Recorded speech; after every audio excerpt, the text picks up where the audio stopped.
Well, look what we got here. We got ourselves a 2006 or 2007 Jetta. Now, I bought this with the purposes of actually putting into a demolition derby, but unfortunately, the gentleman that owned this before me has changed the timing belt, and he was one tooth off. So now we have about 3 bent valves inside this motor, maybe more, and it's not worth fixing. So I'm going to be parting this one out. So then I started looking at it. It doesn't look overly strong, but then I bought this one. And I was like, oh my God, I bought this one. It's gas. It's a 2.5, 5-speed. I can derby this one. But then I bought it, and I drove it on the trailer. And then I said to Buddy, the clutch doesn't feel that healthy. And he said, yeah, it's got no clutch. As soon as you give it any gas, it just slips. So I actually bought 2 VW Jettas to put into a demolition derby. And I can't derby either one of them because of one's got a blown motor and one's got a bad clutch. I thought, you know what, maybe it could be like a Toyota Camry where the clutches are pretty cheap, because I'm pretty sure I can buy a clutch for a Toyota Camry for like $16. I was like, maybe if I can just buy the friction disc for this. Nope, $187 for a clutch for this thing. I couldn't believe it. And that's on Rock Auto, like the cheapest place to buy a clutch. So here I am parting out these things now because I can't derby them. But this one still runs and drives. Got 286,000 on it. That one there has got 490,000 on it, kilometers. So yeah, we're going to be parting these out. I'm going to get a lot of comments about why don't I derby it, why don't I put a clutch. It is not feasible money-wise for me to put a clutch into either one of these cars. Oh, and it is definitely not feasible for me to put a new head into that one, because that's probably $2,000. But, oh well. We're going to be parting them out. This one here is already missing a lot of parts because I've already kind of parted this one out a bit. But we still got the interior to part out and lovely things like this. But yeah, we'll have to see. I kind of seen one of these in Orangeville a couple years ago, and it pretty much cleaned house. Like, I've never seen a VW kind of go like it did. Scott Ray, my buddy, was driving it, and it did really well.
So that's why I was kind of hoping that these VW Jettas, I could take it and see what I can do with them.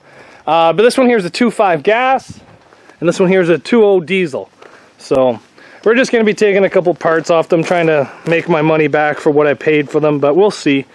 But I was kind of excited thinking that I could derby one of these, but unfortunately I don't think I can. Oh well. This one here smells weird, but it's leather. But the motor is cooked in this thing. I've already spent a little bit of time looking at it, and she's cooked. What we're going to be doing today is basically just pulling the alternator off, because I sold that for, I think, $60, and then I sold the air compressor, air compressor for the air conditioning. I'm pretty sure I sold that for $40. So I'm going to be trying to make my money back off these VWs. I've already got the front bumper sold on this one for, I think, $100, maybe $50, I can't remember. I think it was either just the grill or the whole bumper. But hopefully I can make my money back on these. But I was really hoping to actually derby them. I think they're going to be pretty tough, to be honest. Like I said, the one that I seen was bone stock, and it kind of did really well. So I wanted to try one. The back of these things, I think, are going to be the main weapon. They are very strong looking on the bottom side. This one here has kind of got all the interior still in it. But they look very tough, to be honest. So we'll have to see if I can get one of these that's running.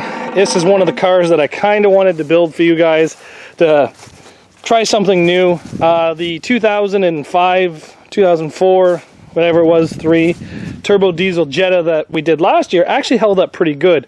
So I kind of wanted to try one of these new ones and see what happens. Well, I guess I took some parts off the car. Toyota Camry hood coming in handy, that's for sure. So if any of you guys need cheap VW parts for a diesel or a gas, let me know, because I can't race them because the clutch is gone and the motor's gone. So I guess I'm just going to part them out. So if you guys need anything, let me know. This has been a pretty hot day, 33, 34 degrees Celsius. And out here tearing this stuff apart. But yeah, anyway, screw it. Motor's out. On the ground. Thanks for watching, everybody. I was not planning to take this car this far apart today, but I guess I just passed out in the sun while I was back here and just kept going because I am sunburnt to crap and the motor's sitting on the ground.